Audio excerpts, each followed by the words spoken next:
আসসালামু আলাইকুম, কেমন আছেন সবাই? তো প্রথম বাক্যটা হচ্ছে 1971 সালে ফকির মজনু শাহ কোন জঙ্গলে আধিপত্য প্রতিষ্ঠা করেন? এটা হচ্ছে মধুপুর অঞ্চল আর কি। তো এই যে মজনু শাহ বা ফকির মজনু শাহ, উনি ছিলেন হচ্ছে বর্তমান যে ভারতের উত্তরপ্রদেশের একজন ফকির বা সাধু। হ্যাঁ, তিনি ফকির সন্ন্যাসী বিদ্রোহের সাথে আর কি একদম সক্রিয়ভাবে অংশগ্রহণ করছিলেন।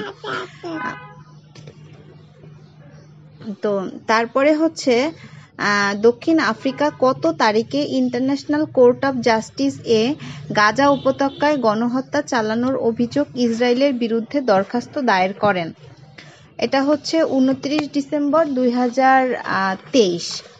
তো এই যে আন্তর্জাতিক আদালত, এইটার সদর দপ্তর হচ্ছে মানে নেদারল্যান্ডের হেগে। এইটার কাজ হচ্ছে স্বাধীন রাষ্ট্রসমূহের মধ্যে যে আইনি বিরোধ সেটা নিষ্পত্তি করা এবং হচ্ছে বিভিন্ন আন্তর্জাতিক সংস্থাকে আইন বিষয়ে পরামর্শ দেয়া।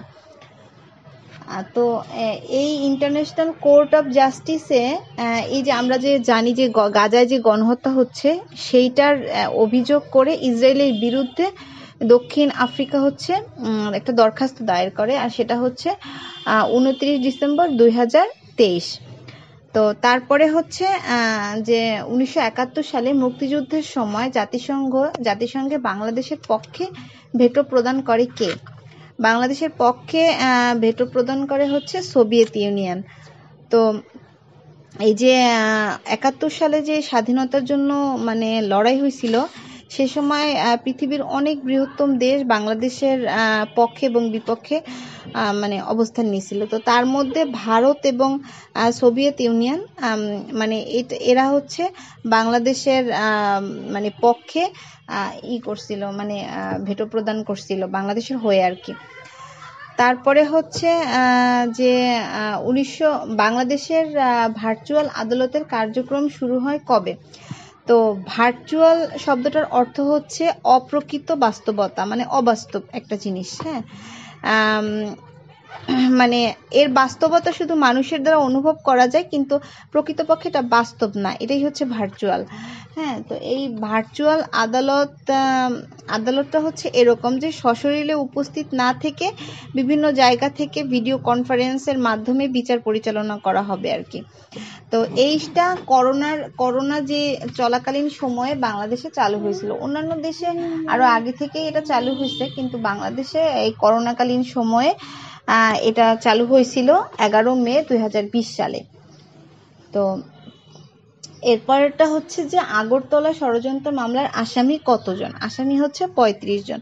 তো এই আগরতলা ষড়যন্ত্র মামলাটা মানে করা হয়েছে মূলত একটা রাষ্ট্রদ্রোহের মামলা। মানে আওয়ামী লীগ নেতা এবং তার যে মানে তৎকালীন যে পাকিস্তানি সরকার, আওয়ামী লীগ নেতা ও পরবর্তীকালে মানে স্বাধীন বাংলাদেশের যে স্থপতি শেখ মুজিবুর রহমান সহ আর কি 35 জনের বিরুদ্ধে এই মামলাটা দায়ের করা হয়। মানে এখানে বলা হয় এইটাই যে এই যে পাকিস্তান যে ভাগ করা হচ্ছে সেটার মানে বিরুদ্ধে ষড়যন্ত্র করছে এরা। এই যে এটার মূল মামলাটার মানে নামটা ছিল এরকম, শেখ মুজিব ও অনন্যরা এরকম। তো এদের বিরুদ্ধে এই মামলাটা আসলে করা হয়, এই আগরতলা ষড়যন্ত্র মামলাটা, আর এটার আসামি থাকে 35 জন। তো আশা করছি সবার ভালো লেগেছে, সবাই ভালো থাকবেন। আল্লাহ হাফেজ।